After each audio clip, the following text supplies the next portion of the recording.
Malacca Toastmasters Club is 35 years old. It's even older than me.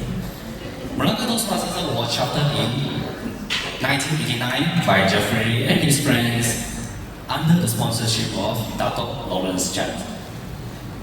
Their contribution to the club is utmost honorable and remarkable, and that's why our club is still growing strong after 35 years.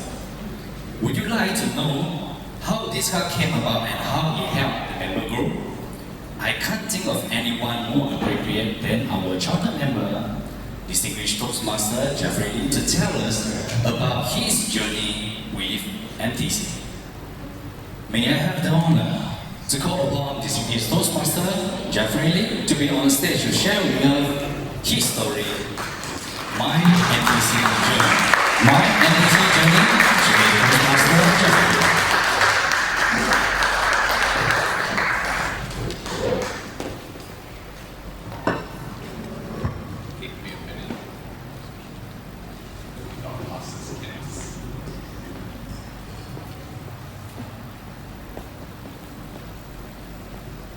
Good evening, everyone. Good evening. In 1988, my friend Richard M. invited me to a talk at Ramada Hotel, given by a Toastmaster from the Philippines. Her name was Dina Santos. Some of you may have heard the story before. We went on that night. And I have to tell you that I left the talk in awe of the speaker. The next day, Richard called me and he said, "Jeffrey, do you think you'd be interested to start a Toastmasters club in Malacca?" And I said, "Why not?" He said, "Well, you're going to get all the people. You need 20 people as far as I know." So he said, "Don't worry." So together with some people, you may know, I don't know whether you've heard of Sheila. Okay. And at that time, we also had the head of the Melaka Waterworks, Tai Kian Tong. Together with 20 people, we started Malacca Toastmasters Club. And it was chartered in March 1989. We started our first meeting at the Ramada. Along the way, we had a lot of events that we organized to raise funds for the club. We had Hawaiian night by the poolside of Ramada. We had 2 masquerade balls. And it was all a success. But my journey in Toastmastering was different. At the first installation, this is the installation right at the first installation, they said, "Jeffrey, you'll be the MC." So I said, okay. So we invited can you imagine, Chief Minister of Melaka at Ramada, 300 people in front of me. So I stood here and I said, "Good evening, ladies and gentlemen."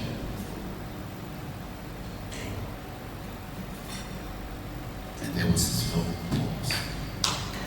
The reason was I forgot my speech because I've been trying to memorize it until Dr. Lawrence Chan, as Ronald said earlier, who was sitting at the front table, told somebody, "You tell Jeffrey if he has his speech in his pocket to pull it out and start talking." So you see, we learn along the way. I learned along the way. And let me tell you, what I learned in Toastmasters was how to tell a joke. Because we were told that in a long speech, you need to insert some jokes to make it lively. And along the way, it took me 7 years though, to actually start being a humor master. We used to have a humor session at club meetings many, many years ago. You were given 5 minutes to tell jokes. But I lay off that role for 7 years, and finally Sheila Wong said, "Jeffrey, you have not done humor master for 7 years. Why don't you try it at the next meeting?" And I did. And I became the humor master. jokes. People have made comments, my jokes were blasphemous. Now let me tell you a joke. And I want you to be a judge of it. Mr. Brown had a heart attack. And he was brought to the hospital. And this hospital is all run by nuns. You know, like Asutta Hospital in the olden days, the nuns were the nurses. So he went there and had the operation. 2 weeks later, after recovery, this nun came and told him, Mr. Brown, this is your bill. Are you able to pay your bill? When are you able to pay your bill with us? And Mr. Brown said, I can't afford it. So the nurse asked next, do you have any relatives? And he says, I don't. The only relative I have is a poor spinster nun for a sister. And at that, the nun says, Mr. Brown, you're absolutely wrong. We nuns are not spinsters. We are married to God. God is our husband. And we are not poor. God provides everything for us. And at that, Mr. Brown was quiet for a while. Then he said, great sister, can you please send the bill to my brother-in-law? So you see, some people say that the joke was blasphemous. You're not supposed to talk about God. But if you look at jokes, if you want to look at jokes, a lot of jokes actually make fun at a lot of people. But it's all a joke. It's nothing serious.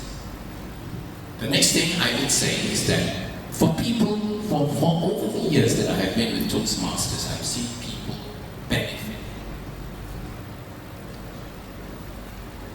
Sheila Wong, for one, went on to do image training. She has her own company called Sweat. Alright? And I had another member who started off with the club as a medical sales representative. Then he got promoted to manager. Then later on he got promoted to area manager. Of course, with that he had to leave the club. So you see, if you stay with the club and play your roles and do your projects, you will benefit from it. Because nowadays you must realize that as an executive, you have to do presentations, you have to do all those things. So take this opportunity, okay? For all of you who are with Toastmasters Club, take this opportunity to learn the skills because it will benefit you. And another very classic person that I would say who has benefited greatly from this is none other than our DTM Jenny. You wouldn't believe, for those people who know Jenny, and I'm sure Jenny herself would have said that to you, that she used to be a very, very quiet person. But look at her today. She is a DTM.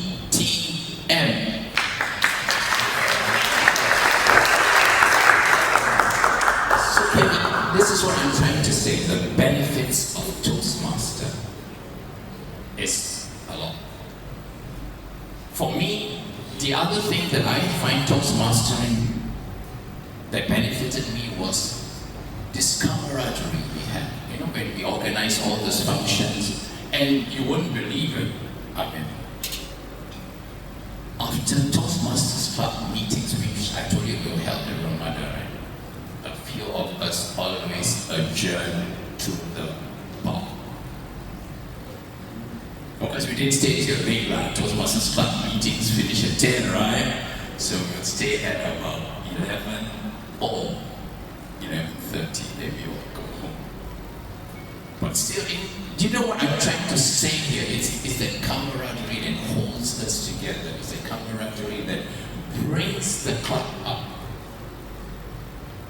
And for that, I think Toastmaster has benefited me greatly. I've had a lot of benefits from that. I have been a Toastmaster. We have both educational as well as leadership. So Toastmastering gives you all that. So for those of you who are not doing your projects, please do your projects. For those of you who are reluctant to hold office, hold office. Because it will benefit you. And it has benefited me for 35 years.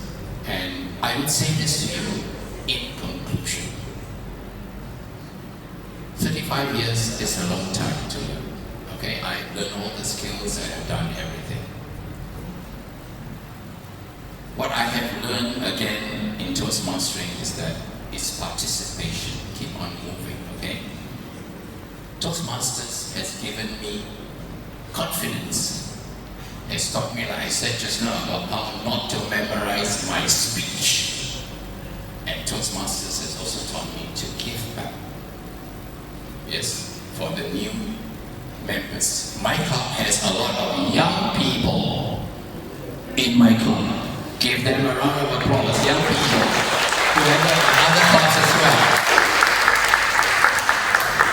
So it is time that for us who are seniors in the club to pass down the skill to the young people for them to take over in the future. And like I said, again, to conclude, this horse refuses to die in Toastmastering. So you can be rest assured I will be here for as long as I can. Thank you very much, ladies and gentlemen.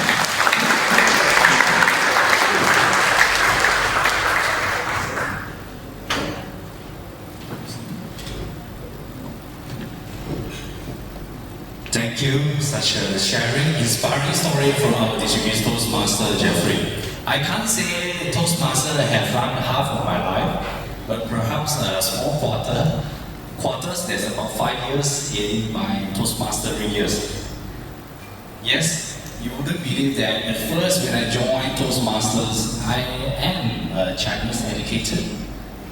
It's hardly for me to continue to speak in front of crowds. And thank you, Toastmaster, and of course my mentor, distinguished Toastmaster Jeffery, that guided me all the way, that allowed me to have the courage and confidence to speak in front of the public. Alright, thank you very much.